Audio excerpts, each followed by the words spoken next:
Hello बच्चों, let us read the question first. Question में बोला गया है the quaternary structure of a protein consist of 4 sub units and hence the name quaternary is unrelated to the function of the protein. Third is both first and second and fourth is depend on the primary structure of sub units. जो quaternary structure होता है protein का वो हमें बताना, उसमें 4 sub units होते हैं, इसलिए क्वाटरनरी नाम दिया गया है उसका। अनरिलेटेड होता है प्रोटीन के फंक्शन से।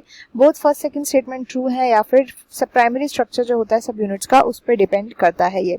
तो यहाँ पे जिस की कॉन्सेप्ट की हम बात करेंगे ये की कॉन्सेप्ट होगा प्रोटीन्स के स्ट्रक्चर का, प्रोटीन का स्ट्रक्चर। अब जो प्रोटीन का स्ट्रक्चर होता है वो कैसे कैसे हो सकता है, तो सबसे पहली चीज तो प्रोटीन बने किसके होते हैं, ये अमीनो एसिड्स के बने हुए होते हैं। अमीनो एसिड्स इनके बिल्डिंग ब्लॉक्स होते हैं। अमीनो एसिड्स को शॉर्ट फॉर्म में स्मॉल ए से भी डिनोट किया जाता है। यही अमीनो एसिड आपस में लिंक्ड होते हैं with the help of peptide bonds. Peptide bond से बंधे हुए होते हैं, आपस में लिंक्ड होते हैं। अब अगर ये सिंपल अमीनो एसिड ऐसे ऐसे करके आपस में लिंक्ड रहे, ऐसे सिंपल, तो इसको बोला जाता है प्राइमरी, या 1 डिग्री से भी इसको डिनोट किया जाता है प्राइमरी स्ट्रक्चर ऑफ प्रोटीन्स। तो हो गया प्राइमरी स्ट्रक्चर। नेक्स्ट आता है सेकेंडरी स्ट्रक्चर। अब अगर इसी स्ट्रक्चर के अंदर और हाइड्रोजन बॉन्डिंग देखने को मिली, हाइड्रोजन बॉन्डिंग, हाइड्रोजन बॉन्ड्स या फिर वॉन्डर वॉल फोर्सेस देखने को मिले, वॉन्डर वॉल फोर्सेस की वजह से अगर इनके अंदर और बॉन्डिंग होने लग गई तो हमें ऐसे हेलिकल स्ट्रक्चर भी दिख सकते हैं, हेलिकल स्ट्रक्चर, या फिर ऐसे प्लेटेड स्ट्रक्चर भी देखने को मिल सकता है। तो ये जो स्ट्रक्चर्स होते हैं ये दोनों के दोनों होते हैं सेकेंडरी स्ट्रक्चर, जिसको 2 डिग्री से भी डिनोट किया जा सकता है। नेक्स्ट टाइप ऑफ स्ट्रक्चर जो हमें देखने को मिल सकता है वो होता है कि जब इनकी 3D फोल्डिंग हो, इन्हीं प्रोटीन्स के आगे यही जो ये हेलिकल प्लेटेड है इनकी 3D फोल्डिंग हो जाए। 3D फोल्डिंग की वजह से कुछ ऐसा स्ट्रक्चर आता है, ऐसा। तो इसमें जो साइड चेन्स होती हैं, साइड चेन्स जो प्रोटीन की होती हैं, इन साइड चेन्स में, जिन साइड चेन्स में ये जो बॉन्डिंग नहीं हुई, इन साइड चेन्स के बीच में हाइड्रोजन बॉन्डिंग हो जाती है, जिसकी वजह से 3D स्ट्रक्चर देखने को मिलता है। तो इसको टर्शियरी स्ट्रक्चर या 3 डिग्री से भी इसको रिप्रेजेंट किया जाता है। अब कई सारे ऐसे और भी प्रोटीन्स होते हैं जो और कॉम्प्लेक्स हो जाते हैं एंड वो कॉम्प्लेक्स होकर के बनाते हैं क्वाटरनरी स्ट्रक्चर।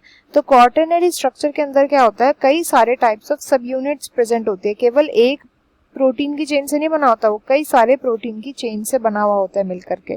तो इसी स्ट्रक्चर को हम क्या बोलते हैं, क्वाटरनरी स्ट्रक्चर बोला जाता है। इसे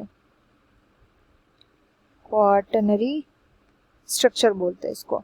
तो क्वाटरनरी स्ट्रक्चर में होता है कि कई सारी जो सब यूनिट्स होती हैं प्रोटीन की, सब यूनिट्स जो होती है ये सिंपल होती है। 1 डिग्री जो होती है 1 डिग्री भी हो सकती है, 2 डिग्री भी हो सकती है, 3 डिग्री भी हो सकती है।